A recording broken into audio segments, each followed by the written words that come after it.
Wilferland, un podcast muy gay. Mariquén. Hola, si no sabes, mi nombre es Wilson Paulino y junto a Fernando Acevedo, quien es mi pareja desde hace 12 años y un acompañante quien hoy es José Horacio, conversamos cada semana de muchas cosas, de temas serios y no tan serios, con la simple de entretenerte y educarte al mismo tiempo. ¿Vieron que eso es en vivo, que eso no es grabado, que se me equivoco a veces, que la gente jura que eso yo lo grabo? Sí, eso es posible. José Horacio es abogado, diputado de la circunscripción 1 del Distrito Nacional y otras muchas cosas que él nos dirá en algún momento si es necesario que nos siga, porque ¿por qué hay que estar diciendo la vida entera de la gente? José Horacio, Fernando te quiere hacer una pregunta. Nosotros estamos normalizando el preguntar los pronombres. ¿Cuáles son tus pronombres, José Horacio? Mi pronombre es él. El mío también. Perfecto.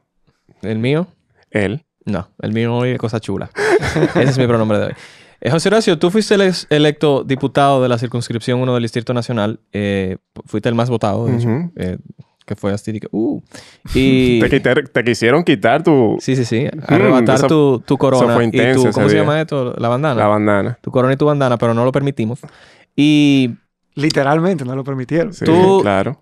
¿Tú creías que eso iba a ser posible? Tú siendo honesto, así que... Yo lo veía como algo dificilísimo de lograr. Casi como un sueño, ¿verdad? Y en algún momento llegué a pensar que era imposible. Pero en verdad yo trabajé desde el día 1 enfocado en que era posible y que lo íbamos a lograr. Y trataba de no dejar de mostrar que si dentro de mí yo tenía mucha duda o estaba convencido de que era casi imposible, trataba de no reflejarlo. O sea, yo me convencí a mí mismo hasta que me lo creí y se logró. Claro, y para poner en contexto un poquito, o sea, José Horacio viene tú perteneces a un partido que es minoritario. Sí. Y cuando yo lancé mi precandidatura, yo incluso pertenecía a un partido que era totalmente nuevo. Cuando yo anuncio mi precandidatura, yo estaba en Opción Democrática, que era un partido que nunca había dado unas elecciones. No. Que era un partido que apenas le acababan de dar su reconocimiento, pero que le dijeron que no le iban a asignar recursos, que no le iban a permitir hacer alianzas, que nos la pusieron en China. Y de hecho, yo lanzo mi precandidatura desde esa plataforma, que era un partido que yo había ayudado a construir. Yo fui cofundador de ese partido. O sea que fue contra todo pronóstico. Yo me acuerdo cuando yo estaba tomando la decisión de presentar la candidatura, gente muy cercana me dijo que tenía experiencia compitiendo por una diputación en la circunscripción número 1. Me decía, no pierdas tu tiempo, eso es desgastarte, eso tú sabes que es imposible, tú vas a necesitar por lo menos 20 millones de pesos. Tú tienes como... No, imposible. Y entonces... ¿Con cuánto lo hiciste? Bueno... arranqué con nada en la mano. O sea, arranqué y comencé a pedirle a mi familia y a la gente que yo conocía que si me podían dar 500 pesos mensuales, 1,000 pesos mensuales y comencé a recoger como un monto mensual. Pero al final de la campaña, un año después, recaudamos casi 5 millones de pesos. O sea, que no fueron con 20. Que no se necesitaron 20. No se necesitaron 20. Para fallar. Y 20 era el mínimo que decían, porque las leyes permiten que en la circunscripción 1 un candidato pueda gastar hasta 50 millones de pesos legalmente. O sea, la ley permite que entre pre-campaña y campaña se pueda gastar hasta 50 millones y nosotros gastamos menos una décima parte de eso. Una pregunta. El trato que le dieron a ese partido que era nuevo en ese momento, de que no le dieron esos fondos, de que no lo permitieron hacia alianza, ¿eso es legal? Sí. No. Completamente legal. Era una ley nuevecita que se acababa de aprobar de partidos políticos. Y como era una ley nueva, le tocaba aplicarla a la pasada Junta Central Electoral. Y esa Junta nos la aplicó de la peor manera posible. Porque siempre las leyes tienen como un rango de interpretación, donde tú puedes, en la interpretación, favorecer o perjudicar. Cada interpretación fue hecha para perjudicarnos. Y había como una cizaña. Tú decías, ven acá, ¿por qué es lo que hay detrás? De hecho, mira, con esa misma ley... Ahora hay partidos nuevos que fueron reconocidos, por ejemplo, uno que se llama Patria para Todos, que la Junta, con la misma ley, le asignó fondos. Pero a nosotros nos dijeron, no, la ley dice que si el partido es nuevo no le asignamos fondos. Entonces ahí tú ves la diferencia en la interpretación. ¿Tú crees que es necesario tener tanto partido político funcionando al unísono? Lo que pasa es que yo pienso que tenemos que sincerizar cuáles son partidos de verdad y cuáles no. Porque hay muchos realmente que son negocios. Y que no cumplieron con los requisitos que establece la ley para conformar un partido. Simplemente, como iban a apoyar al partido de gobierno de turno, le bajaban línea de que no, apruébenmelo, porque así tienen más partidos que lo están postulando. Okay. Entonces pueden decir, así la carita del candidato aparece más veces en la boleta. Y ellos entienden que eso le beneficia o le favorece. Pero yo creo en un sistema en el que sea fácil poder presentar nuevas opciones partidarias, pero que luego sea estrecho para ver cuáles se mantienen. Para tú no tener como ahora que nosotros tenemos 28 partidos políticos y algunos de esos sacaron 0.09% de los votos. Yo creo que un partido así demostró con los resultados electorales que no tiene apoyo de la ciudadanía y por lo tanto no debe seguir existiendo. Entonces, como que yo pienso que hay que buscar ese equilibrio entre que sea fácil entrar a competir, pero que sea estrecho la permanencia. Porque si tú no tienes suficiente apoyo ciudadano, tú no tienes que seguir siendo un partido. Claro, y estamos hablando de partidos que no es que simplemente están ahí y ya, sino que a esos partidos se les da un dinero del Estado, ¿verdad? O sea, sí. Yo soy, sí están consumiendo del Estado. Yo soy yo soy un NPC en política. Yo soy un nada. Yo no sé nada de eso. No conozco nada. Sin embargo, no, eso no tiene nada que ver. Yo soy la gente que cree, dentro de esa ignorancia, que si tú eres un partido político pequeño y tú lo que tienes dentro de tu lista de personas que tú estás postulando son lo mismo de los partidos grandes, tú no estás haciendo... Tú no Yo estás estoy de acuerdo contigo. apoyando absolutamente Claro, nada ¿cuál es el nuevo punto? a la mesa. Sí. Porque métete en el partido de esa persona y ya. Exacto. Estoy totalmente de acuerdo. Si todas las candidaturas que tú presentas, y mira que en unas elecciones nacionales se presentan más de 4,000 candidatos. Cuando calculamos regidores, suplentes de regidores, Claro. alcaldes, vicealcaldes, directores, subdirectores, vocales, diputados, senadores, presidente y vicepresidente de la Una República. recua Más gente. de 4,000. Y si tú estás presentando los 4,000 de un partido grande, pues entonces tú no tienes ¿Qué tú sentido de estás existir. haciendo? O sea, Pero no Yo estoy de quiero acuerdo contigo. salirme de por ahí porque no, el tema que... nos hemos estado desviando. Sí, nos emocionamos con ese tema. Yo quiero saber cómo ha sido este primer año de Congreso según tu experiencia, o sea, según tus vivencias. Yo tengo una percepción que te la puedo compartir después que tú hables, pero ¿cuál es la tuya? Pero claro, nuestras posiciones van a ser diferentes. Yo estoy Mentira, no me interesa escuchar la tuya. Este primer año tuya. de Congreso ha sido horriblemente lento, con muy poco progreso, con ningún beneficio real tangible para la población genérica general, que no es lo mismo gobierno grande o algo así. Y yo estoy muy harto. Y esa es mi opinión. Muchas gracias. Yo estoy en desacuerdo contigo. No totalmente, pero parcialmente. Primero, la naturaleza del trabajo legislativo es lenta, por naturaleza. O sea, tú no puedes pedir que en 2 o 3 días... O sea, toma tiempo. Y yo me he dado cuenta desde dentro. Por eso yo pienso que desde mi punto de vista este año ha sido de muchísimo aprendizaje. Yo he podido conocer desde dentro cómo funcionan las cosas, el tema de los tiempos, de los procesos. La mayoría de los diputados llegamos y no sabemos que un proyecto de ley perime en 2 legislaturas. Y yo que estudié Derecho ¿Qué y que quiere manejo y que conozco el tema desde antes, no tenía claro que yo pensaba cuando yo llegué que eran 2 legislaturas en cada cámara y aprendí que no, que es 2 legislaturas entre las 2 cámaras. Eso hace dificilísimo que un proyecto pueda ser convertido en ley. Y tú descubres que requiere mucha voluntad política. Y estoy en desacuerdo contigo que el año entero no ha habido nada bueno. Yo dije casi nada bueno, porque hay una cosa que a mí me pareció buena. Pero sígueme diciendo. A mí me pareció buenísimo que este Congreso finalmente aprobara la prohibición del matrimonio infantil. Exacto. Que legalmente en la República Dominicana no es posible que se dé. Ahora hay que luchar por políticas públicas para que las uniones de hecho también disminuyan, porque que sabemos que se dan al margen de la ley. Pero ese es un logro del que yo me siento orgullosísimo porque fue nuestro equipo que depositó ese proyecto de ley, que lo elaboró y lo depositó, y que cabildeamos, gestionamos y con el apoyo finalmente de todas las bancadas logró ser aprobado. Por eso, y mira, en un tiempo récord. Sí. Yo creo que hay diputados que pasan 4 como 7 años. meses, una cosa así. Como en 6 meses, menos Exacto. de 6 meses. Hay diputados que quizás pasan 4 años y no logran que un proyecto suyo se convierta en ley, porque resoluciones quizás sí, pero ley. Y nosotros logramos que en menos de 6 meses un proyecto de nuestra autoría que nosotros introducimos, que tiene un impacto en la vida de niñas, miles de niñas en nuestro país, pudiera ser convertido en ley. Y tal vez hay quien piense tal vez de que no, pero entonces eso está fácil. Claro que van a eliminar eso, pero tú encontraste, No, tú te no enfrentaste fue con un fácil. reguero de gente. Está fácil y no lo habían hecho en años y Sí, años no, y años. Y cuando se estaba peleando para que se prohibiera, o sea, salieron muchísima gente en contra de que se prohibiera el matrimonio infantil en este país. Y se pudo aprobar, yo te puedo decir, porque finalmente el gobierno lo asumió como propio ese proyecto. Y como el gobierno tiene mayoría de diputados, pudo presionar para que sus diputados lo apoyaran. Y eso fue lo que permitió que se convirtiera en ley. Porque al final las fuerzas políticas están muy claras dentro del Congreso y es con voto que se aprueban las leyes. El PRM tiene 90 y pico de diputados y así después sigue el PLD con 60 y pico y entonces obviamente para convertir cualquier proyecto en ley tenemos todo que ponerlo de acuerdo y quizás nosotros somos más insignificantes porque somos 2 los de Alianza País, pero somos determinantes en los temas que colocamos en la agenda y en el cabildeo que hacemos para que luego puedan asumirse y convertirse en ley, como logramos con ese proyecto. Pero te decía, el primer año en el Congreso de muchísimo aprendizaje para mí, yo, en muchos sentidos.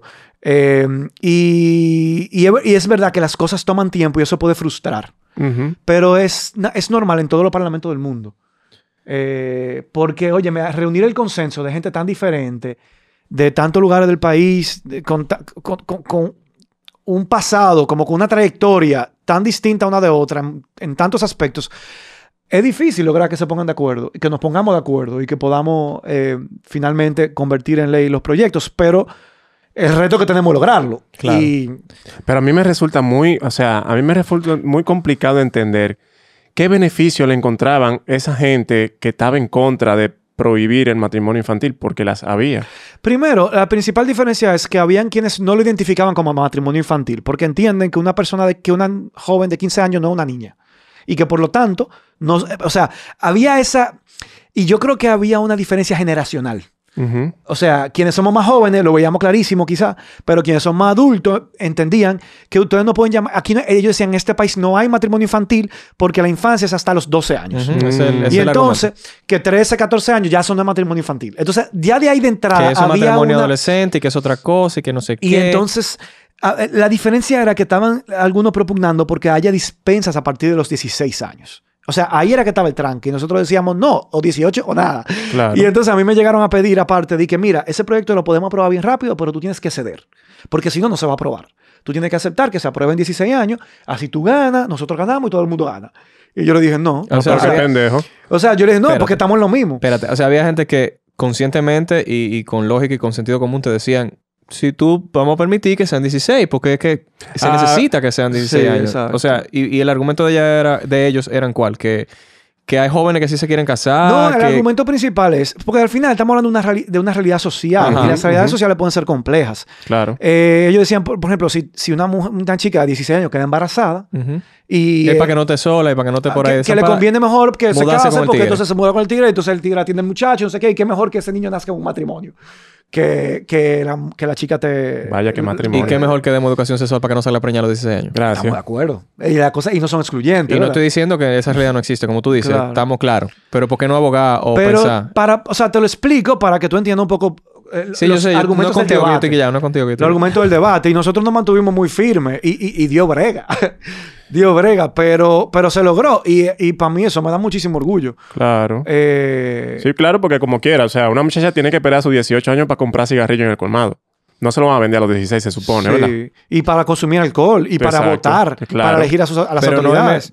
O sea... Pero vamos a bajar esa ley de 16 años de cigarrillo porque... ¿Y si ella tiene que comprar el cigarrillo al papá o a la mamá que no pueden salir ese día en la noche? Tenemos que pensar en alternativas, en cosas, ¿verdad? Que hacen sentido. Y Yo el estaría de alcohol acuerdo, también. por ejemplo, que alguien pueda votar a los 16 años. Y fumar. No. Ustedes son poco extremistas, chicos. José Horacio, ¿por qué tú quieres que voten a los 16 años? No, para mí yo pienso que eso promueve el empoderamiento ciudadano. Y eso no ayudaría a esta idea de que lo agarren de la mano de que ven que tú vas a votar por el partido de aquí que se vota en la casa. Pero lo hacen a los 20 Mira, y pico. ¿verdad? yo descubrí algo que para mí fue de la cosa más chula que pasó en mi campaña. Uh-huh. Cuando yo arranqué, que yo trataba de reunirme con jóvenes, la mayoría de los jóvenes no sabían ni siquiera qué hacía un diputado, Uh-huh. cuál es su función, para qué se hace. Y la mayoría me decía, yo no pienso votar. Y si voto, voy a votar por quien me digan mis papás. Un año después de campaña intensa, a mí una de las cosas que más satisfacción me produjo fue lo inverso. Que a mí me paraban los padres en la calle para decirme, tú eres el candidato de mis hijos y yo voy a votar por ti porque mis hijos me tienen el oído cansado de que vote por ti. Y a mí eso me pareció chulísimo. Porque quiere decir que la generación joven es una generación que se está empoderando, Uh-huh. que le importa lo que está pasando en su país, los temas políticos y sociales, porque saben cómo esas decisiones le impactan su vida. Claro. Y eso para mí es buenísimo, porque quiere decir que va a mejorar quizá la calidad de la representación, si esa es la juventud que tenemos. ¿Entiendes? Que no es una juventud ya apática, desinformada, sin conocimiento, sino que es una juventud, yo pienso que en eso, empoderada, interesada, que le importa, porque está consciente de que las decisiones que toman los políticos le impactan su vida. Y yo pienso que en eso influyó mucho lo que pasó en la Plaza de la Bandera. Uh-huh, uh-huh. Sí. De que mucha gente joven que quizás hasta ese momento no había como abierto los ojos en términos sociales y políticos, lo hizo. Y le tomó miedo el curso que podría llevar el país si Uh-huh. seguíamos por el camino en el que estábamos. Y por eso yo digo que al final, bueno, el dicho de que no hay mal que por bien no venga, de alguna manera tuvimos que tocar fondo a nuestra democracia, de que se suspendieran unas elecciones, algo que nunca había pasado, pero eso sirvió para que mucha gente, sobre todo joven, se involucrara, participara, Accionara, claro. dejara de ser indiferente o apático y tomar acción y asumir la rienda de nuestro destino como país. ¿Te puedo hacer una pregunta fuera de todo lo que teníamos como pensado hablar y que tal vez... Ay, sí, yo te la voy a hacer. Si tú quieres la cortamos. Mira, Una pregunta, José Horacio. Ya, este tema es puro desconocimiento general mío. ¿Por qué tenemos tanto tiempo en estado de emergencia como país? ¿Eso tiene algún sentido lógico a Yo esta pienso altura que de esa juego? pregunta hay que hacérsela al presidente de la República, Luis Abinader, que es quien la ha continuado solicitando al Congreso que extienda el estado de emergencia. Tiene que ver con mi paranoia de que yo escuché un tercero hablando tontería, porque es genuinamente, yo no sé nada de esto. Que el que estemos en estado de emergencia permite que se puedan solicitar fondos de diferente tipo en diferentes situaciones específicas, fondos de emergencia para muchas cosas, y que se habiliten cosas que no se pueden hacer de una manera más rápida, a menos que estemos en estado de Hay emergencia. ciertas flexibilizaciones y yo pienso que puede tener que ver con eso. Y es como abogado que te lo pregunto, ¿no? Es que era como... Pero yo no me lo explico tampoco. El último estado de emergencia yo voté que no. De hecho, me abstuve porque absteniéndome era más fácil impedir que se aprobara. Ok. Es una matemática que no siempre funciona así, pero que a veces sí. Ese día el quórum estaba muy precario y para poder aprobar esa iniciativa tiene que haber por lo menos 96 que voten, ya sea sí o que sea no. Ok. Si por lo menos 96, si no llega a 96, la votación es nula. O sea, voto, no, o sea, no importa que sí o sí no, como No importa tú que sí o dijiste. sí no. Y ya, entonces, ellos tenían mayoría de síes. Pero, Si se abstienen pero no más- tenían 96 síes. Claro. Si todo el que estaba en contra decidía no votar, no podían aprobar el estado de emergencia ese día. Oh, wow. Y quedaba sobre la mesa para una próxima ocasión. Entonces, votando que no, llegaron a los 96 y esos votos que no ayudaron al gobierno a aprobar el estado de emergencia.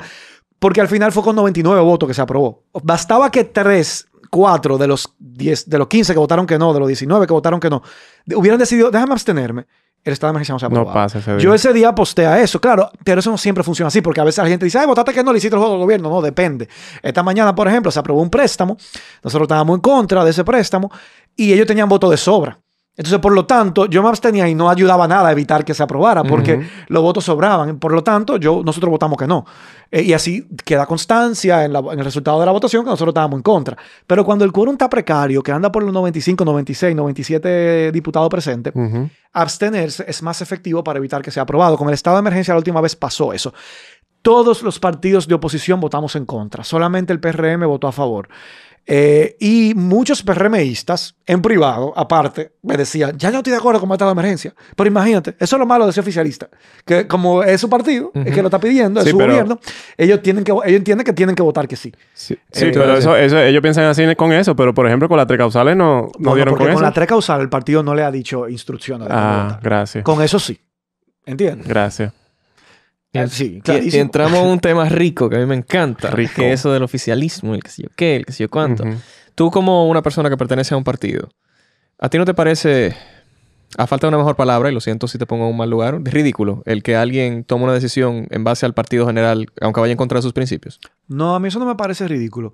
Pero lo que pasa es que si tú eligieras tu partido por tus principios, porque ese partido defiende los principios en los que tú también crees, no hubiera esa disonancia.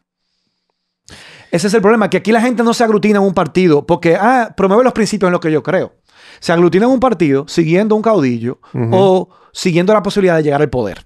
Entonces después se encuentra que lo que el partido en papel le dice que defiende no tiene nada que ver con lo que tú crees. No, porque tú llegaste a ese partido no por tu principio. Tú llegaste a ese partido porque tú entendías que con ese partido tú podías llegar al poder y disfrutar del poder. O porque tú sigues ciegamente a un caudillo. Y lo que se diga, como decía antes, lo que diga Balaguer, como que con los ojos cerrados lo que él diga eso es lo que va. Entonces, en mi caso, yo no me lo encuentro ridículo. Yo estoy en un partido porque coincido con sus principios. Ojo, no quiere decir que el 100% de las veces voy a estar de acuerdo. Y uno tiene que, cuando uno pertenece a un colectivo, hacer concesiones. Pero si esas concesiones chocan con mis principios, hasta ahí llegó mi apoyo a una posición del partido. Yo podría quizá declinar una posición personal a favor de la posición del colectivo porque creo en ese espacio, siempre y cuando eso no choque frontalmente con lo que son mis principios como esenciales. Sin embargo, esa respuesta a mí me choca mucho, o sea, me crea mucho ruido porque yo soy de la gente que siempre le digo a los otros que cuando voten por una gente y no por un partido. Sin embargo, mira, o sea, está ese hecho. Bueno, lo que pasa es que tú dices, vota por una gente porque tú entiendes que esa persona tiene una trayectoria y defiende unas ideas que son comunes a las tuyas. Por eso, cuando nosotros estábamos en campaña, nosotros decíamos, vota por la buena política. Entonces, en este caso, nosotros representábamos, o sea, claro, estábamos en campaña, representábamos la buena política, pero la buena política, ¿qué es? Defensa del medio ambiente, justicia independiente, defensa de los derechos humanos, equidad de género. Nosotros decíamos, esto es buena política, transparencia, la lucha contra la corrupción. Entonces nosotros estamos defendiendo esas ideas y yo quiero que tú votes por mí porque yo voy al Congreso a defender esas ideas que yo sé que también son tus valores, también son tus principios. ¿Entiendes? O sea, ok, a la hora de votar tú tienes que votar por un candidato o una candidata. Entonces el candidato que defienda esas ideas es por el que yo me voy, pero no simplemente... Hay gente que sigue caudillos independientemente de cuáles son sus ideas. ¿Entiendes? Entonces ahí es que está la diferencia. Entiendo. O sea, que busque más. Que mira a ver cómo son sus relaciones con ese partido y cómo se maneja ese partido también. José Horacio, tú hablaste ahorita de que cuando tú llegaste al trabajo en sí, de campo físico, ya que tú te sentaste en esa silla, cambiaron un poco las cosas porque tú hasta te enteraste de cosas nuevas. ¿Eso ha sido constante? ¿Ya tú crees que ya tú estás no, ya yo entendí cómo que funciona esta vaina?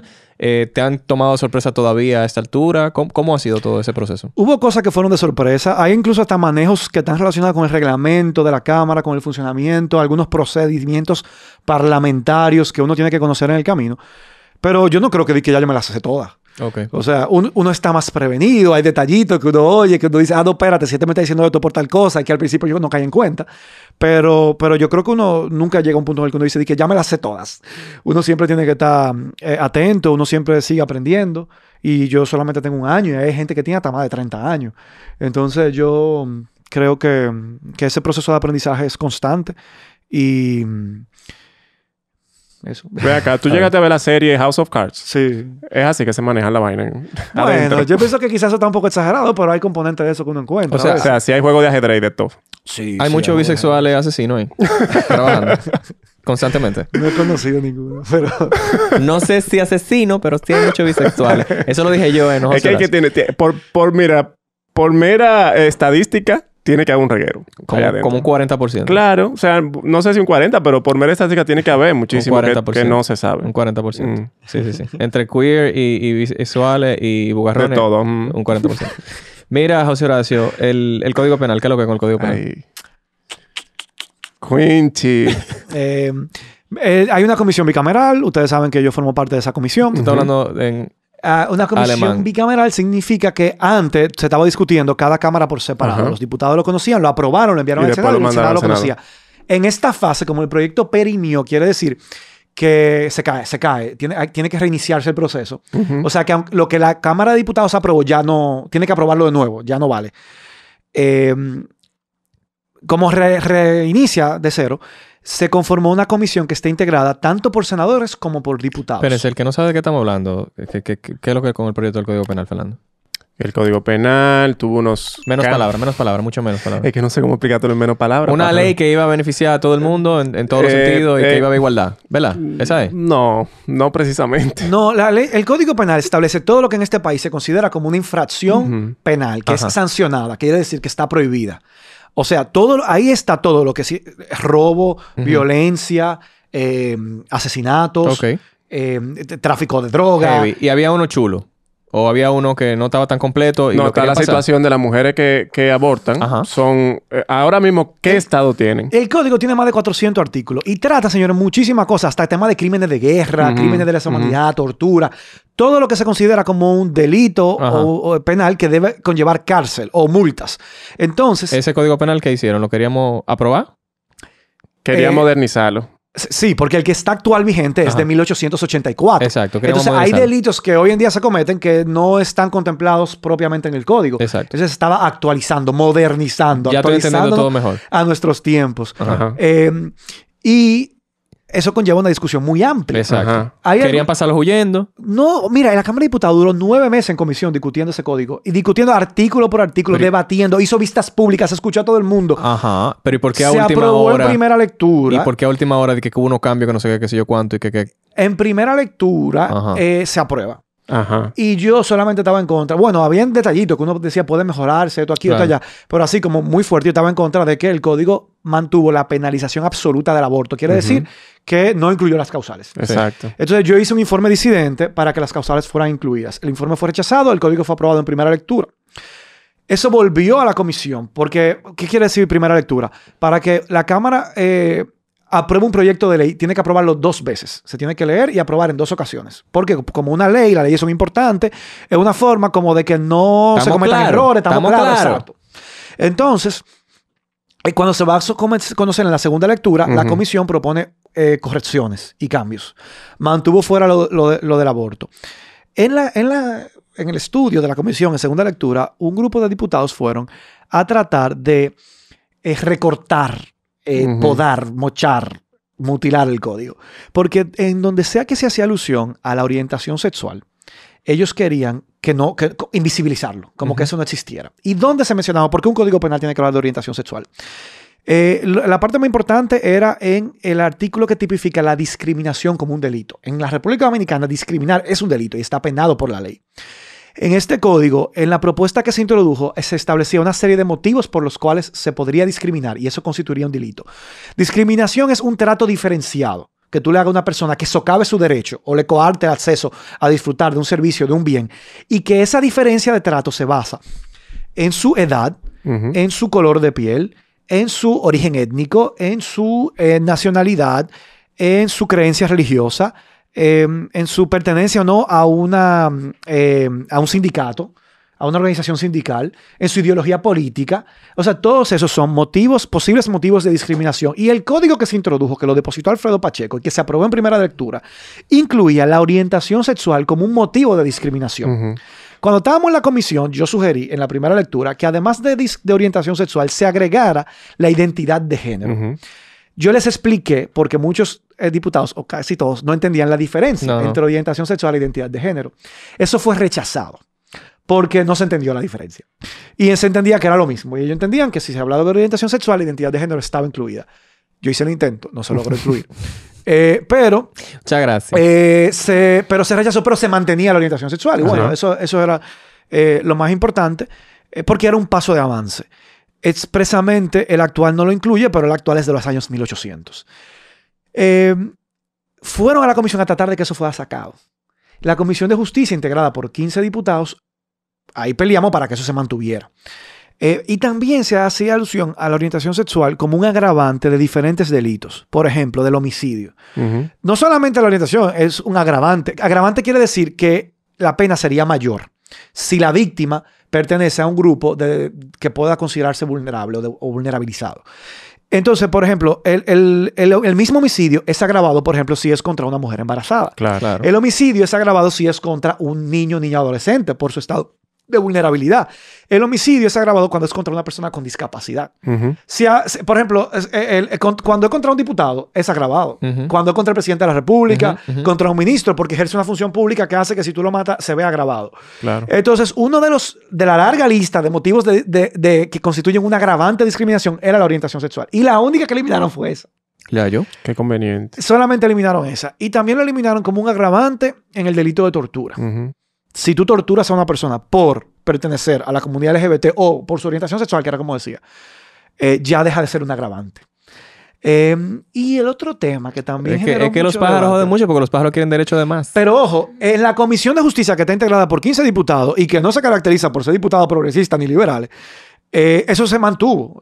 Fueron diputados a proponer que eso se eliminara y la comisión, en el informe que le presentó al Pleno en segunda lectura, mantenía esa protección. ¿Y cuándo fue que cambió todo? Fue en el Pleno. Pero también fueron a tratar de impedir que se aprobara. Ellos querían que se eliminaran, varios diputados conservadores, querían que se eliminara el delito que incorpora este nuevo código y que es un compromiso internacional porque está contemplado en tratados internacionales que la República Dominicana ha suscrito y aprobado. ¿Cuál? El delito de tratos crueles, inhumanos y degradantes. Y yo no entendía por qué. Porque ese delito protege un derecho que está en la Constitución, que es el derecho a la dignidad humana. Tú acabas de decir, yo no entendía, como que ya tú entiendes. Porque después que pasó todo esto y que el código fue al Senado, fue que yo entendí, porque yo luché y peleé muchísimo para que ese artículo se mantuviera. Sí. Finalmente la comisión lo mantuvo, a pesar de que habían quienes querían que se eliminara, pero en el pleno se trastocó y se desconfiguró y se le agregó un poco lo que se le agregó al de discriminación, que es como una licencia para poder discriminar si se hace basado en una objeción de conciencia. Claro. Entonces eso también se lo hicieron al de trato cruel, inhumano y degradante, que hay una objeción de conciencia y que no constituye trato cruel, inhumano y degradante si quien actúa lo hace de que fundamentándose. Yo no sabía sin querer mi religión, no sé qué, qué sé cuánto.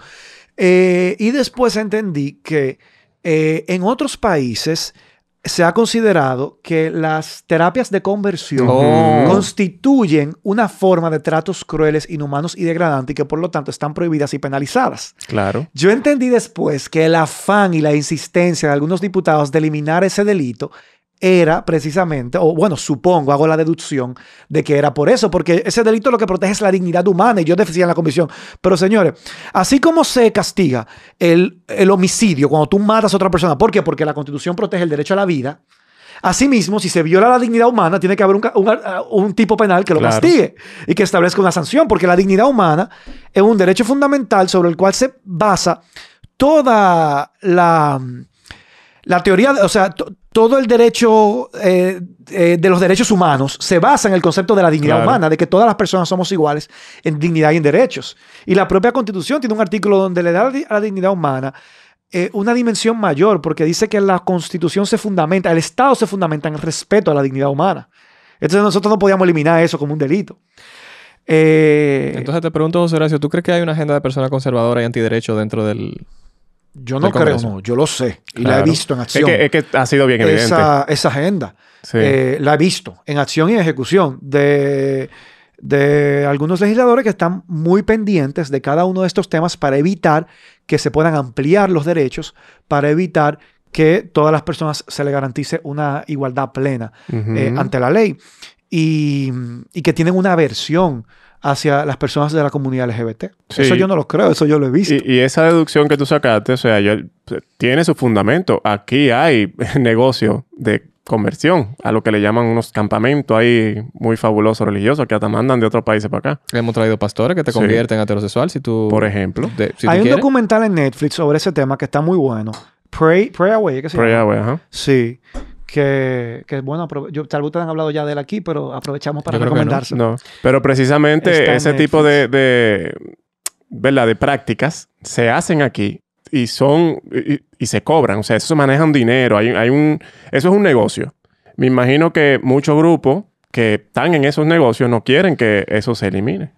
Porque, ¿verdad? Y lo interesante de ese documental es que te pone en evidencia la farsa que hay detrás de eso. Claro. Y todos estos casos de personas que se convirtieron en personalidad en Estados Unidos, que supuestamente habían pasado por estos procesos y se habían convertido, que al final confiesan que no era real. Que mentira del diablo. Exacto. Sí, nosotros tenemos un episodio con una persona que participó, literalmente, él sí pensaba que sí podía cambiar. Yo vi una parte de ese episodio. Sí. Y no, resultó ser que no. Ex-gay se llama ese episodio, yo creo. No, bueno, no me recuerdo, pero está por ahí. Vamos a hacer una pausa con esa recomendación de Pray Away. ¿Cómo se llama? Pray Away. Pray Away, que está en Netflix. Vayan a ver ese documental. Es un poquito intenso. Así que véanlo con la familia entera. Domingo de película. Y pues, ¿por qué acabamos esta pausa, Fernando? Porque necesitamos dinero. Porque necesitamos dinero. Y quiero agradecer a Carlos López, que es una de las personas que tenemos infiltrada en el Congreso, que nos cuenta todos los chismes de dónde comen los diputados y dónde no, de quién falta y quién no falta, porque hay unos que, mi amor, que no, mira, que ellos no van. Ellos no van a trabajar. O fue en el colegio, de que no, está ausente. Bueno, qué bueno que ustedes aclaren que no soy yo que les suministro esta información para que no me escribí. Carlos López, ya lo dije. Okay. Carlos López, gracias. Él está en nuestro no sé quién es, pero saludos. Patreon. Sí, ni él sabe quién es. Carlos López está en nuestro Patreon y... ¿Qué yo iba a decir? ¿Qué es lo que pasa con Patreon? Que tenemos 60 Patreones y que por eso, atento a esas 60 Patreones, que nosotros estamos aquí grabando con esta figura. Ahí sí. Gracias a esos patreones que deciden apoyarnos con efectivo o dinero con su tarjeta de débito o de crédito, es que nosotros podemos continuar que este programa continúe. También a la gente que compra el merch de nosotros, la mercancía que está en alguna tienda por ahí o en Instagram o en algún lado, quién sabe. ¿Qué te iba a decir? Que atento a eso, que nosotros podemos hacer todo esto. O sea, que sí. Exacto. Sin esos patrones que están ahí, no hay programa. Exacto. Sin esos patrones que están ahí, no podemos pagarle a José Horacio por estar aquí porque él cobra un dinero para estar aquí. No, mentira del diablo. Es mentira. Mentira del diablo. Ahorita coge esa partecita nada más. La coge para abajo, Horacio. Él cobra las entrevistas. Mentira del diablo. Miren, tenemos actualmente 60 Patreon. Entren a patreon.com/Wilferland. Entérese de qué estamos hablando y obtendrán unos beneficios ahí que son muy pocos, pero son. Y muchísimas gracias, ¿verdad? A lo que pueden hacerlo. Si usted no puede, comparte este episodio que también ayuda. También bueno, es válido, claro. Recuerden que estamos en YouTube, pueden vernos en video y si no lo han hecho. Y nada. Fernando, ¿alguna pregunta que tengas para el señor José Horacio ahora mismo? Tú hablaste ya de la cosa que tú has hecho. ¿Tú tienes algo gestándose por ahí? ¿Algún proyecto nuevo? Pero tú estás hablando como si él hiciera casas o algo así. No, porque él es legislador. Tú eres legislador. O sea, tú creas leyes. Ah, ok. Una ley. Que si él tiene una ley así. Claro, proyectos legales. Hay muchas en camino.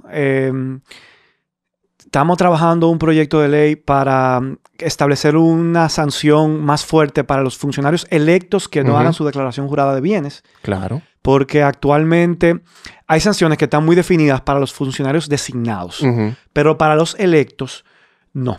Entonces nosotros estamos trabajando con un proyecto de ley para, por ejemplo, que una persona que fue electa y no presentó su declaración jurada en el tiempo establecido no pueda volver a presentarse como candidato por un tiempo, como lo que se conoce como degradación cívica. Ese proyecto está casi listo, es sencillo, lo vamos a depositar pronto.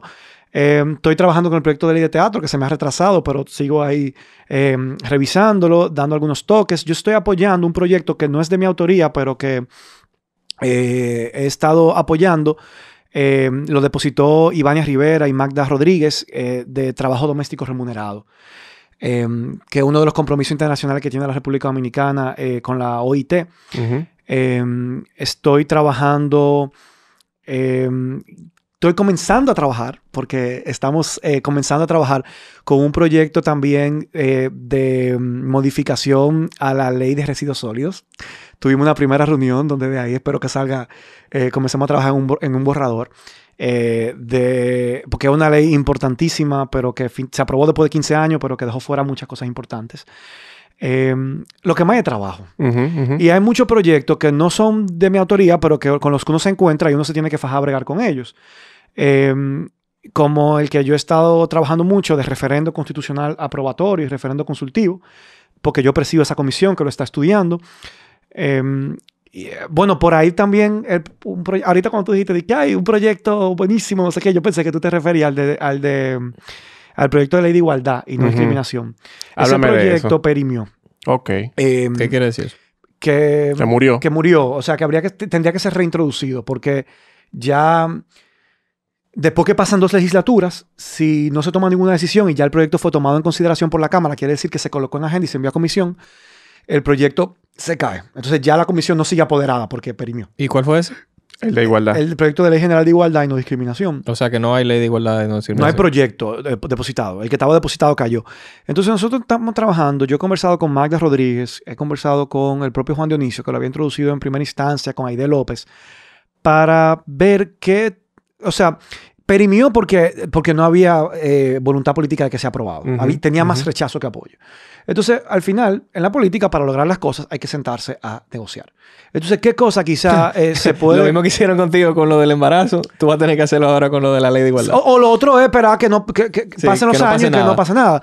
Entonces, nosotros con Magda hemos estado conversando a ver qué aspectos nosotros podríamos quizás concesiones, ceder, para lograr avanzar en otros, en materia de igualdad y no discriminación. Entonces, estamos trabajando también, con Magda hemos conversado para hacer algunas revisiones a ese proyecto, quizá no depositarlo tal y como había sido depositado, ver qué cosas también podemos incorporar nuevas y reintroducirlo en la Cámara. ¿Cómo a ti no te desgasta emocional y físicamente el tú tener que estar peleando por Ahora, algo, tú lo estás preguntando como que a él no lo desgasta, tú no sabes. Él claramente está trabajando en esa vaina, yo no sé cómo él puede hacer esa vaina. Entonces, te pregunto, ¿cómo tú no te puedes desgastar tú teniendo que pelear por igualdad? Yo creo que hay momentos que uno tiene que desconectarse. Yo tengo a veces que cogerlo off un fin de semana y decirme, bueno, suelto el celular y voy para la playa. Porque si uno está todo el tiempo conectado, ¿verdad? Eso emocionalmente desgasta. Y tener claro que así, recordarme a mí mismo, yo lo decía en mis palabras de mi rendición de cuentas, que si bien adentro a veces uno se siente que uno está nadando contra la corriente y de que uno a veces se siente solo, saber que uno cuenta con mucho apoyo afuera y que saber que uno puede ser la voz de miles de personas que aunque adentro no se sientan, afuera son muchísimas, eso le da a uno fuerza y energía para seguir bregando y echando el pleito. Y, Oíste, quien sea que necesite escucharlo y nuestro amigo que está ahí punchando los botones. Y yo agradezco muchísimo que todo el apoyo que yo recibo y gente que me escribió por las redes mensajes diciéndome, mira, quizás tú estás cansado de oír mensajes de este tipo, pero yo te admiro, no sé qué. Eso me da fuerza y me da energía para yo entender que vale la pena y que yo estoy hablando por mucha gente y que a mucha gente le está llegando. Y eso da fuerza y eso contrarresta, por otro lado, este sentido a veces de soledad dentro de la cámara o de ataque que uno también recibe por defender la cosa en la que uno cree. Claro, ahora, o sea, tú también, yo me imagino que tú recibes muchos mensajes de que yo te admiro, porque, o sea, lamentablemente, de la poca figura que uno ve que está trabajando, o sea, hay muchísima gente que se han reelegido en esos puestos de diputación y de senaduría y que en su vida han levantado esa mano, en su vida han puesto una ley, han propuesto un proyecto y ya tú tienes una ganada por lo menos. ¿Tú entiendes? O sea, eso hay que reconocerlo y es tu primer año. Sí. Eso hay que reconocerlo. Ojalá sean muchas más. Mire, joven, usted habló de su rendición de cuentas. ¿Eso no lo hace el presidente nada más? No, la Constitución establece que todos los legisladores tienen que rendir cuentas al cierre del año legislativo, o sea, cada 16 de agosto. No establece como que sea específicamente ese día, pero por lo menos del ciclo que va de un 16 de agosto al otro, debe depositar un informe rindiendo cuenta del trabajo realizado durante ese último año. Eso fue una novedad que se agregó en la Constitución del año 2010 y es una obligación constitucional. Lo que no es obligado a tener que hacer un acto. Pero sí es obligado preparar un informe y depositarlo en la Secretaría General de la Cámara y que ese informe, entonces, esté disponible para todo el que lo quiera solicitar. ¿Y todos los legisladores ya lo hicieron? No tengo esa información. No, yo lo hice y los legisladores de Alianza País lo hicimos. ¿Y todos los legisladores ya dijeron sus bienes y reportaron sus bienes que tienen? Eso sí, porque eso sale en la prensa. Eso sí se hizo. Claro, hay 30 días después de la juramentación para hacerlo. Y en ese momento el sistema como que se cayó porque eso se hace con una plataforma virtual. Y dieron incluso como una prórroga de 15 días más porque la plataforma se había caído y hubo gente que quizá no lo pudo llenar en el plazo por esa dificultad. Tipo banca. Sí, joven, el sistema se cayó. Mira, tú mencionaste también, aparte de la rendición, mucho antes, tú mencionaste que hasta se hicieron un encuentro ciudadano para tal ley, no sé qué cuánto. ¿Qué es un encuentro ciudadano? Bueno, donde se hace una convocatoria, la ciudadanía acude y puede participar haciendo aportes, propuestas, emitir sus opiniones sobre un proyecto específico. ¿Y cómo yo puedo hacer eso? ¿Y cómo yo me entero de eso? ¿Dónde? Depende. Depende quién la haga. Si lo hace oficialmente una comisión del Congreso, eso se llama vistas públicas. Normalmente se anuncia en las redes de la Cámara y se hace una publicación en el periódico. Y está abierta la invitación para que todo el mundo vaya. Mi recomendación es, si usted quiere ir a una vista pública, lleve por escrito la propuesta específica del artículo como usted entienda que se debe aprobar. Okay. Porque si no, es muy difícilmente que le hagan caso. Digo, no lo quiero decir así. O sea, se lee. O sea, yo estuve en la Comisión de Justicia, hicimos vistas públicas y se recibieron a más de 40 personas. Y se leen lo que se dice, pero normalmente para que se tome en cuenta el aporte que tú quieras hacer, tú tienes que decir, yo opino esto y esto y lo otro, y por lo tanto propongo que el artículo tal se redacte de esta manera. Y tú presentes la redacción. Eso es como el tip para el ciudadano que quiera participar en una vista pública y quiere que lo que defiende se le haga caso. Ven acá, José Horacio. Durante la campaña se mencionaba mucho lo del barrilito. Que muchísima gente iba a renunciar al barrilito, que si yo qué. Dime, ¿tú renunciaste a tu barrilito? ¿Qué es el barrilito? Claro, eso es lo primero. El barrilito se le conoce popularmente como a un fondo, a unas partidas de dinero que reciben los senadores para hacer ayudas sociales. Los diputados recibían también unos montos menores y se le llamaba entonces cofrecito porque era más chiquito. Pero eso se eliminó. Okay. Yo debo decir, los diputados no reciben directamente, por lo menos no mensualmente así, fondos para hacer ayudas sociales. Se convirtió en hay como un programa de ayudas sociales donde un diputado sí puede pedirle a la Cámara que a favor de una persona haga una ayuda social con un tope que tiene un diputado de 100,000 pesos en total por mes y de hasta 10,000 pesos por ayuda específica. Okay. Yo renuncié a eso. ¿Y por qué eso? ¿Por qué eso es tan malo? Espérate. Que a eso iba. O sea, José Horacio, y yo no sé si esto es una frescura de mi parte. Nosotros hemos hablado de cosas que una gente random, o sea, una gente en mal estado de que su casa se le está cayendo, te pide cosas. Eso, así que te dice, por favor, José Horacio, ayúdame. Y ni siquiera tú lo conoces en la vida. Son gente que necesitan algo. Eso no es como un buen...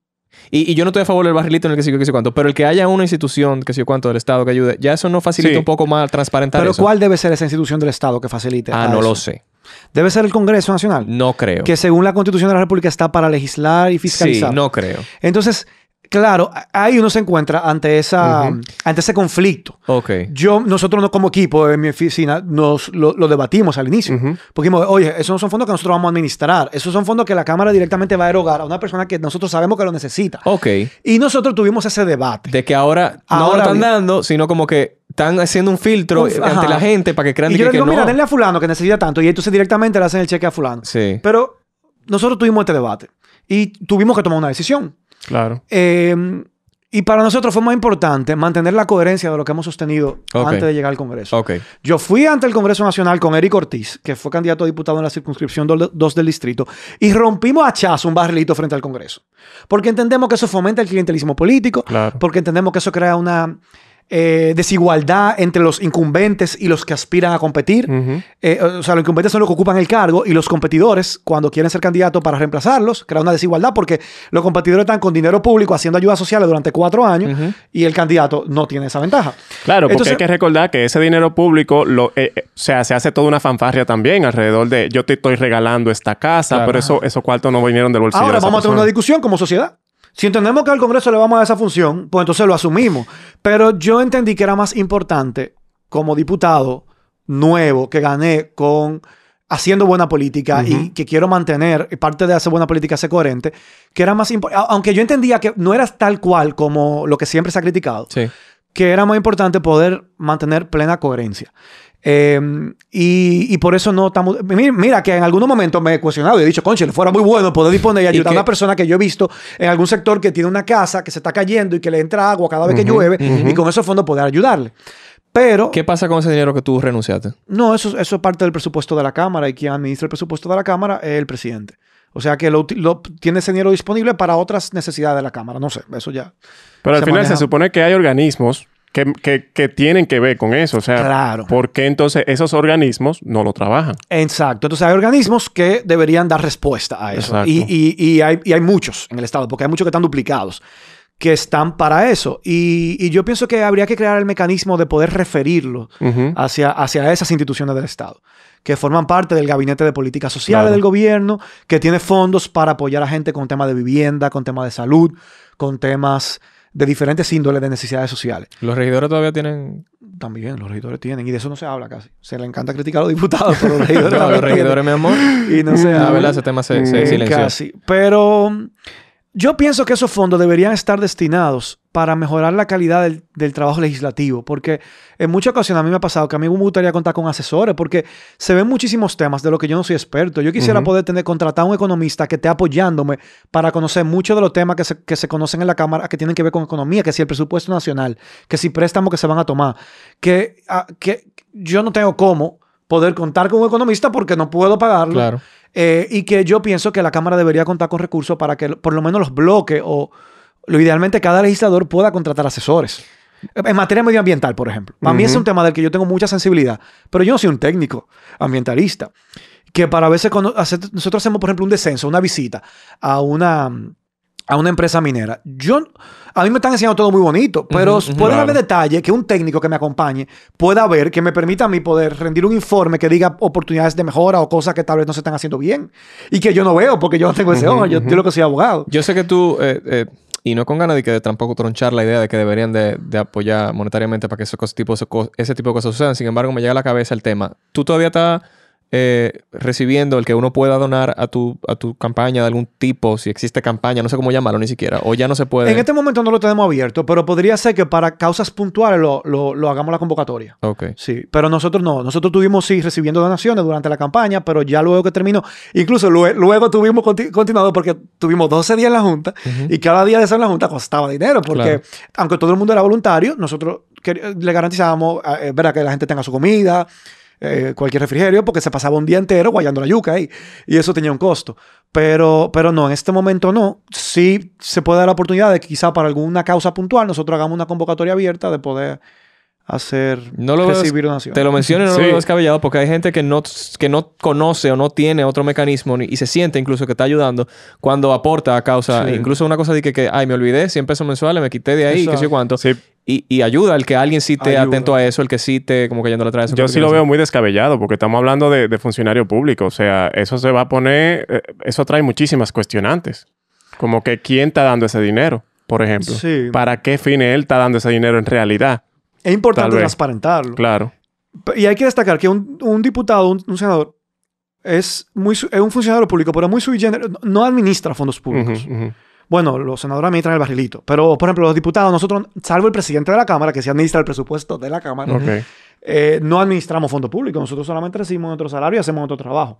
Pero no estamos administrando fondos públicos como para que pueda haber un manejo. Soltando ese hipotético, quiero preguntarte algo más concluso, más directo. Ujú.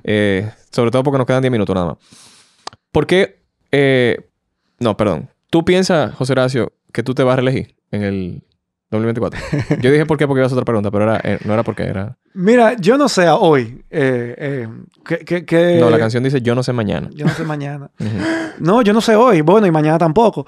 Pero yo voy a seguir haciendo política. Y yo quiero que la buena política crezca y se multiplique. Y llegue a más lugares del país.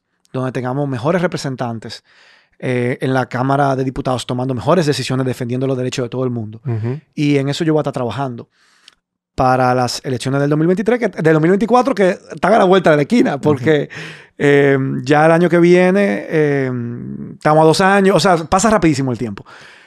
Si me toca asumir de nuevo como diputado o otra posición, bueno, estaremos dispuestos a hacer lo que toque en el momento, pero de que hace falta más gente haciendo buena política y que José Horacio la va a seguir haciendo, eso es así. ¿Y tú piensas ayudar a gente que quieran también de que ponerse como Sí, diputado? y yo estoy ayudando desde ya. Desde ya estoy ayudando, identificando perfiles de gente que yo creo que puede dar la talla, que puede tener el potencial de ser buenos representantes y convenciéndolos y convenciéndolas de que Ay, aquí hay como asuman el reto. ¡Ay! Ay, Aquí hay una gente aquí en el backstage. que es un reto, oye, es una cosa. En verdad, o sea, estar en el spotlight no es fácil. O sea, yo me imagino que tú no pensaste qué tan intenso iba a ser tú en la misma candidatura. Sí, es muy intenso. O sea, literalmente tú tienes enemigo simplemente por el hecho de tú pertenecer a un partido. Ya, Sí. por eso tú tienes una recua de enemigos. Imagínate tú que no piensen igual que tú. Ya. Tengo que Sí. hacer 2 preguntas que vienen de los Patreones. Disculpen, chicas, los interrumpen. Lo que no quiero es como que se nos vaya el tiempo. Pero Valerie, de Patreon, me pregunta, ¿cuál es el nivel de apertura que crees que hay en la Cámara a tratar temas de diversidad? ¿Hay alguna posibilidad de avance? Nivel mínimo. Muy poco. Así. Sí. Poquísimo. Bien. Sí. O sea, y no, el mejor ejemplo es esa ley de igualdad y no discriminación, Ujú. que no pasó de ahí. O sea, se depositó, se envió a comisión y ya. Murió. La mayoría de los miembros de esa comisión, y estamos hablando de la Comisión de Derechos Humanos, que debe ser una comisión integrada por personas con sensibilidad hacia la dignidad Claro. humana. Ujú. La mayoría, en verdad, lo que estaba era decidida a aprobar un informe desfavorable. Y finalmente, como eso se iba a ver muy feo, prefirieron dejarla morir, o sea, dejar que perimiera, dejar que pasara el tiempo. ¿Y hay alguna Y posibilidad Perino. de avance? Claro que la hay. Yo pienso que yo creo muchísimo en el trabajo social, Ujú. en la movilización social, el trabajo que tienen que hacer los movimientos sociales para promover la sensibilidad hacia la diversidad. Eso es fundamental. Y ese trabajo no le toca a los políticos. Ese trabajo le toca a los activistas sociales. Ujú. Porque al final, en la medida... O sea, yo pienso que el movimiento social crea las condiciones, allana el terreno, para que luego entonces los políticos asuman la defensa Claro. de determinados temas. Y al final son roles que se terminan complementando para que se puedan convertir en ley proyectos que fomenten o protejan o protejan a la diversidad. Pero en todos los lugares del mundo donde se han logrado conquistas, siempre han habido movimientos sociales fuertes que posicionan los temas, que lo instalan y que allanan el camino para que ya sea a través de decisiones políticas o judiciales se favorezca los derechos de las Ujú, personas ujú. que todavía no han sido reconocidos. Yo tengo Tengo una pregunta que me va a hacer volver para atrás, pero bueno, va a ser tarea para ti. Porque necesito que... Va a ser como un reto. Yo necesito que tú, de la manera más rápida posible, me hable de algo que yo siento o que no entendí o que cambiamos el tema porque yo hice una pregunta que hacía que cambiara. Y era con respecto a lo de la comisión bicameral para el estudio de propuestas del Código Penal. Yo sé que son muchas palabras como que, ¿qué es lo que está diciendo? ¿Qué es lo que está pasando con eso? ¿Por qué fue que se hizo la vaina bicameral? ¿En qué influye eso? ¿Va a pasar algo al respecto con el Código Penal después que sucedió eso? Así de que en 3 minutos. Yo no terminé de explicar que exacto. lo que pasó fue finalmente cuando el proyecto fue al pleno en segunda lectura, en el pleno, todas esas modificaciones que yo conté que en la comisión habían sido rechazadas para invisibilizar el tema de la orientación sexual que buscaba proteger por discriminación, por homicidio, por tortura. Todo eso se mantuvo en el informe que se presentó a la comisión. En el pleno se leyó una propuesta de enmienda que proponía excluir todo eso, desvirtuar, agregar un artículo para permitir indiscriminar, discriminar indiscriminadamente a cualquier persona, no solamente por su orientación sexual, sino por cualquier motivo. Sí. Y también que se cometieran tratos crueles, inhumanos y degradantes por cualquier motivo. Y eso se leyó, se sometió a votación y se aprobó. ¿Qué pasa? Cuando eso se leyó, las enmiendas se leen después que los debates se cierran. Pero como yo en la comisión había visto el interés de algunos diputados de eso, antes de que antes de que se leyera esa enmienda, yo advertí en el pleno y ese video se volvió un poco viral ese día. O sea, circuló mucho en las redes ese día. Fue mucho. Circuló mucho en la día donde yo dije, hay grupos que quieren retroceder en materia de derecho, que justifican, y eso no lo podemos permitir. Sí. Pero yo ni siquiera llegué como a tocar el tema específico porque no se había planteado. Claro. Minutos después se propone la enmienda. Pasa. Y ya los debates están cerrados, lo que no te permite. Y se lee la enmienda y se vota inmediatamente a votación. Y hay 1 minuto para la votación. Yo me levanté corriendo para tratar de advertirle a alguno de los voceros. Eso es grave, eso sería un retroceso significativo. Si ustedes hacen eso, ustedes están echando un jabón al sancocho de este Código Penal y van a joder todo. Pero no daba el tiempo, porque entonces yo me paré y que para hablar con uno de los voceros, pero el tiempo estaba contando y eran 60 segundos. Y entonces yo me devolví para votar. Y a veces a uno le da miedo porque uno vota con la huella y entonces se toma a veces en algunos segundos reconocer la huella. El punto fue que no dio el tiempo de poder advertir sobre las consecuencias y el impacto que tendría acoger esas enmiendas. Yo inmediatamente sentado en mi curul ahí puse un tweet que comenzó a rodar la intervención ese día y entonces ya el Senado cuando recibe el código está advertido. Está advertido de que el código fue recortado, de que el código fue mutilado y de que dejaban una desprotección total a las personas por su orientación sexual. Y además de que permitía discriminar y otra serie de temas que también salieron a la luz. Eso va al Senado. ¿Qué pasa? El Senado tenía hasta el 16 de agosto para aprobarlo, porque el 16 de agosto vencía la legislatura. El 15 de agosto vencía la legislatura. Y perimío quiere decir que lo que se resetea, todo vuelve al inicio. Sí. Entonces ya lo que se aprobó en la Cámara no vale, tiene que el proyecto introducirse de nuevo, ir de nuevo a comisión y aprobarse en cada Cámara. Para cortar el camino, lo que decidieron fue crear una comisión mixta de senadores y diputados para que el informe que rinda la comisión sea válido tanto para una cámara como para otra. Y no tenga que después que una cámara lo apruebe, no sé qué, ir a la otra, formar su propia comisión y estudiarlo y conocerlo y aprobarlo aparte. La aprobación igual se tiene que dar aparte, pero el informe y el estudio es válido para ambas cámaras cuando la comisión es mixta. Actualmente estamos en una comisión bicameral estudiando el código. Ahora sí entiendo. En la última reunión estuvimos viendo... hemos leído los primeros 75 artículos más o menos y se han aprobado los primeros 54. Bueno, dentro de los primeros 54 hay como 3 que han quedado sobre la mesa porque no ha habido consenso. Entonces, de los primeros 54, menos 3 se han aprobado como 50 artículos. Perfecto. Hasta ahora. Perfecto. Y eso va a continuar y se irá avanzando. Súper chulo, súper lento y súper... Pero no puede ser de otra manera. O sea, hay artículos que generan un debate, una discusión. ¿Tú no te imaginas cualquier coma? El debate que te genera que te retrasa media hora una discusión. Es que en realidad, cuando estamos hablando de derecho, una coma tiene su incidencia. Sí. Tienes harto los dos. Rubén, de Patreon. Ya, para concluir. Hola, Rubén. Rubén de Patreon pregunta. ¿Cómo hace para parecer siempre feliz usted?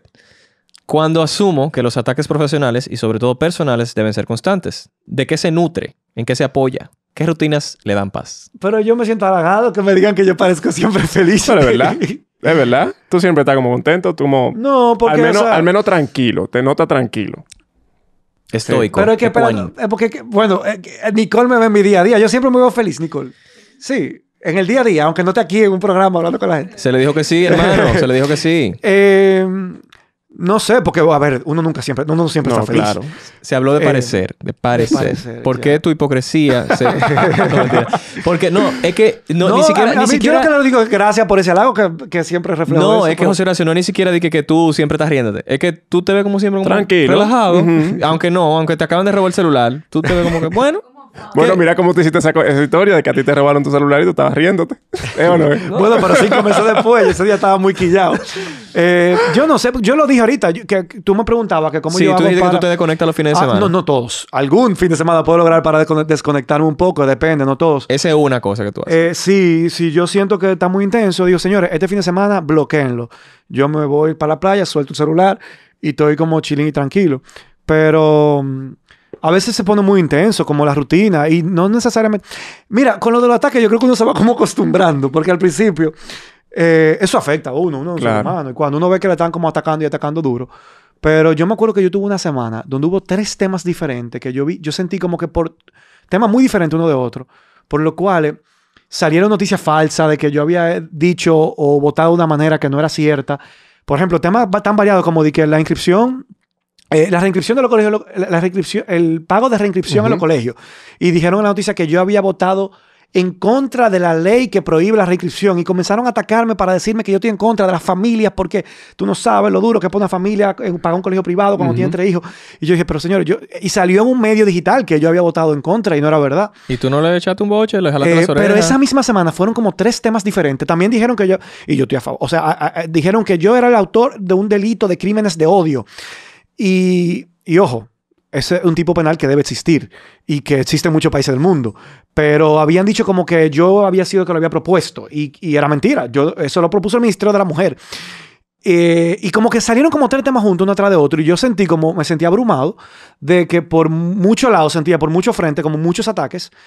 Y fue una semana como difícil porque eso desgasta. Como tú decías ahorita. Tú tienes que tratar de validar la realidad. Como de tú tienes que... todo el tiempo como explicando. Ajá. Y me sentí muy a la defensiva esa semana. De que tenía que estar como explicando y como defendiéndome. Pero me he dado cuenta también de que, mira, los temas pasan y la gente se olvida. Yo tenía, por ejemplo, de que amigos de mis padres que le escribían, ¿cómo es posible que José Horacio apoye, vote eso? Y mis padres tenían que explicarles, no. A mí a veces me afecta porque está afectando a mi familia. Claro. Y entonces como que estar a la defensiva y tener que explicar. Pero yo algo que he aprendido, mira... Primero, tranquilo, yo me he dado cuenta, yo hablo a través de mis canales oficiales de comunicación. Si por ahí tú ves algo mío que dicen que yo dije algo, pero tú no lo has visto en mis redes, pues no le creas. Porque yo cuando fijo posición sobre algo, subo un video, subo un tweet o subo algo oficial. Entonces uno tiene que aprender a decir, mira, siempre va a haber gente que va a hablar, noticias falsas están a la orden del día y no permitir que eso te afecte. O sea, establecer un bloqueo. Yo a veces estoy que por día trato de no revisar ni mucho las redes para no estresarme. Pero yo a veces los sábados hago yoga en el botánico. Oh, wow. Los sábados en la mañana. No siempre puedo, si tengo a veces reuniones, actividades. Pero si tengo el sábado Cuando en la tú entras mañana... al botánico que dobla para la izquierda, que camina una callecita y... Mi tía que da esas clases de yoga. Y yo a veces voy. Muy chulo. Y a mí me gusta mucho porque eso como el fin de semana uno también como que se relaja. Claro, claro. Yo estoy yendo un poco al gimnasio ahora y eso también me ayuda a desconectar y relajarme. Nada, son cosas que hace todo el mundo para relajarse y desconectarse. No todo el mundo. Bueno. Yo no hago nada de eso. Ok. Que tú no te relajas, mi amor. Eso es lo que pasa. Fernando, ¿algo que usted quiera decirle a José Horacio antes de terminar? Sí, yo quiero hacer una pregunta que me parece muy importante. Hay muchos comentarios que te dicen o que te designan como el diputado Poppy.